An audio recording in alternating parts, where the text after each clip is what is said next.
Saharanpur. Samajwadi party को विधानसभा चुनाव में मिला वोट बिखरता नजर आ रहा है। काजी नौमान मसूद एक बार फिर से वापसी करते नजर आ रहे हैं। नए परिसीमन को देखते हुए भारतीय जनता पार्टी भी है मजबूत दावेदार। जैसे जैसे निकाय चुनाव नजदीक आता जा रहा है, सभी सियासी दलों की धड़कन भी तेज होती जा रही है।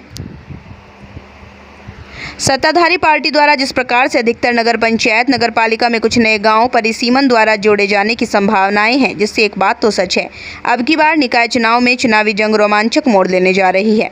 यदि हम जिला सहारनपुर के राजनीतिक गढ़ गंगोह के समीकरणों की बात करें तो यहाँ पर भी आसपास के कुछ गाँव को नगर पालिका परिषद में जोड़े जाने की संभावना नजर आ रही है, जिस वजह से गंगोह नगर पालिका परिषद के समीकरण भी अब की बार बदलते हुए नजर आ रहे हैं।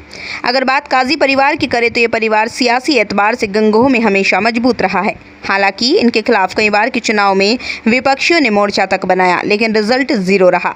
अब की बार सत्ताधारी पार्टी द्वारा जिस तरह से गंगोह नगर पालिका परिषद में नया परिसीमन किए जाने की सूचना है, तो उससे चुनावी जंग ज्यादा रोमांचक हो गई है। कई राजनीतिक पंडितों का मानना है अब की बार गंगोह नगर पालिका परिषद का चुनाव बीजेपी और काजी परिवार के इर्द गिर्द घूमेगा।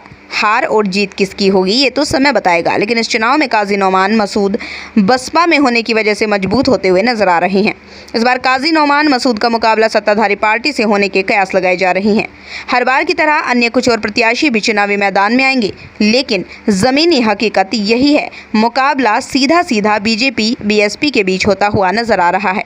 हालांकि कई लोगों का मानना है 2022 के पिछले हुए विधानसभा चुनाव में गंगोह से जो मत समाजवादी पार्टी को प्राप्त हुए थे, वो वोट एक बार फिर से समाजवादी पार्टी के इर्द गिर्द घूमेगा, लेकिन ऐसा होता हुआ जमीनी स्तर पर कहीं नजर नहीं आ रहा।